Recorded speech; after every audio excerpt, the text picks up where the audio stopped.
fly. He was so proud when he gave Third Degree these pictures that showed just how incredible his chosen sport could be.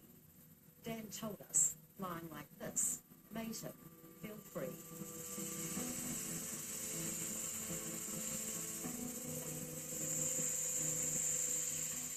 Everyone dreams of being a superhero or flying like a bird when they're a kid, and this gives you that feeling. You do kind of look like Superman in those suits. Absolutely, it makes you feel like Superman. This interview was just 3 weeks ago. We spent a week with Dan in Wanaka, following him as he made plans to fly down a peak in the Southern Alps, known as Shark's Tooth. At 1.7 kilometres long, it will be the longest wingsuit flight ever tried in New Zealand. He was going to make the jump with mate Dave Walden. So, there it is. There it is, yeah. So you can actually pretty much see the summit of the peak from here, like what you're looking at there is the summit. And the exit is only 3 meters below the summit. You can definitely see where they call it Shark's Tooth. Yeah. It's brilliant. Dan was an incredibly experienced wingsuiter. He grew up on an Invercargill farm and became obsessed with skydiving from a young age. He did 6,000 skydive jumps before even thinking about trying wingsuiting. I think when I first started, it was about adrenaline, challenging my fears, and can I do this? Am I good enough? But now it's really all about being instinctive and actually following up the things that you're trained to do. It's nothing to do with adrenaline at all.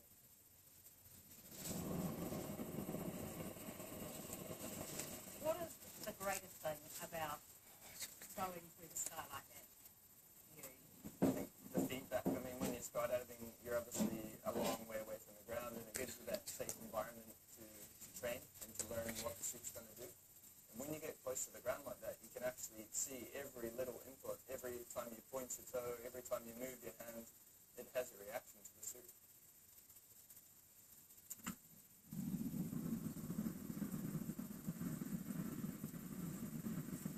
Dan was so serious about his sport, he moved to Switzerland.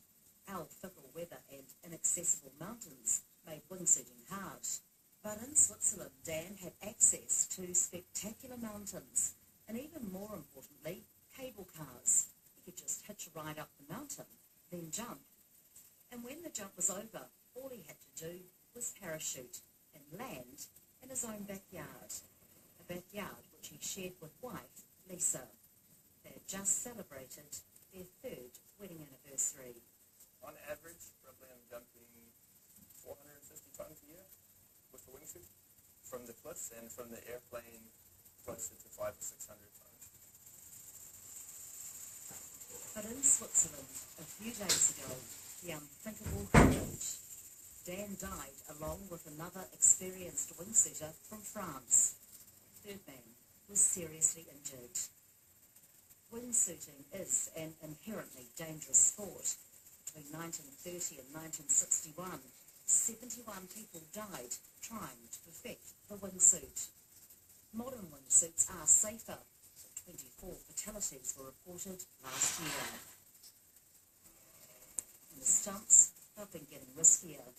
This flight by German Alexander Pauli may have been a YouTube sensation, but there were plenty within the wingsuiting community who thought it was irresponsible and dangerous.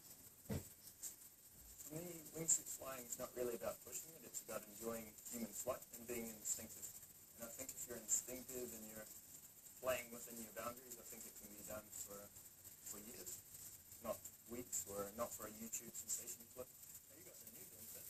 And for us, it is why Dan's death has come as such a shock. There were some who took risks, but not him. He was cautious and emphasised safety. He wanted to be seen as a pioneer who planned meticulously. That's an aircraft. I've got a bit of Kiwi pride there. There's risk in everything, and with our sport it's no different. If you go to a new place and you try and fly as close as you can on the first time, of course you're asking for it. it's not actually what happens. We go there multiple times and slowly bring it down, learn the mountain, learn the terrain, and most of all, learn the suit. What measures do you have to take to mitigate the risk? Just having a really good understanding of the jumps you're about to take on. Skydiving the suit to the point where it's boring, like thousands of jumps on the same machine, just thousands. And doing 20% of what you think you can do, not the 100%. If you go 100%, there's no room for it. It's a technical jump, but it's not hardcore. We filmed as he and Dave discussed every possible thing that could go wrong. They spent hours poring over maps, talking about the terrain they would fly over. So that'd be like over a minute of terrain flying. Pretty much. Yeah, we can have a look at the video. And I'm excited. yeah. Then there was the weather. The wingsuit conditions have to be perfect. Obviously, it'd be nice to jump today, but like I say, it's our east part. It's up there where you want to go with the leg of it. Not at all, no. I think Thursday's our best gap. It looks like in the winter. So. In the end, we waited in Wanaka for 5 days before the wind dropped and headed up the mountain. So this is the first time that you've actually seen it up close what you're about to jump. So what does it look like? It looks pretty ominous to me. It looks a little bit daunting in the shade, but once the sun hits it and we get flying up the gravity slope, that's the feeling we're after. Do you get nervous before you jump? Yeah, of course. I'm a human like everyone else. I'm scared of heights. I'm scared of failure. If the oldest man was close as I can and wanted to walk up on it. So. We left Dan and Dave on top of Shark's Tooth, but still the wait wasn't over. On top of the mountain, the winds were gusting up to 15 knots, too fast for these perfectionists. I don't know about you, but for me, the crosswind is probably the most dangerous ever. Showing you just how careful Dan was, he would wait for 5 hours before he felt the conditions were safe enough to jump. Over the radio, I wished him good luck. He told me luck had nothing to do with it. And then they jumped. 3, 2, 1, yeah.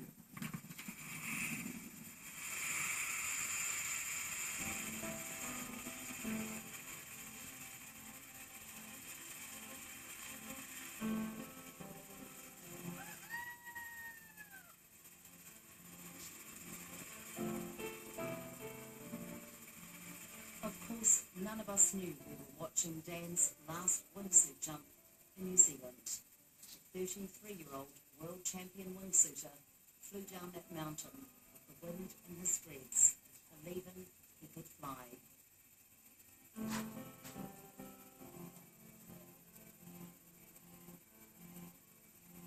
This was just the first story we intended to do with Dan.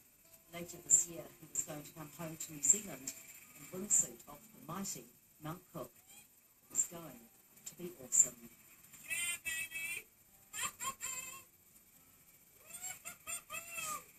That was awesome. Well done. Thank you so much. Thanks for having me. Hands waiting up there for so long. Yeah, a couple of hours wait, but worth it. This is just scratching the surface of what we're going to achieve later in the year. So this is just the beginning. Really? Yeah. Watch the space then. This was the last time we ever saw Dan. He wrote on his Facebook page when he left that his trip to New Zealand was incredible. As always, he'd been blown away by the beautiful, untouched scenery of the Southern Alps. Dan's ashes will be scattered in the mountains he loved in Switzerland and the sea off the Southland coast. Well, it was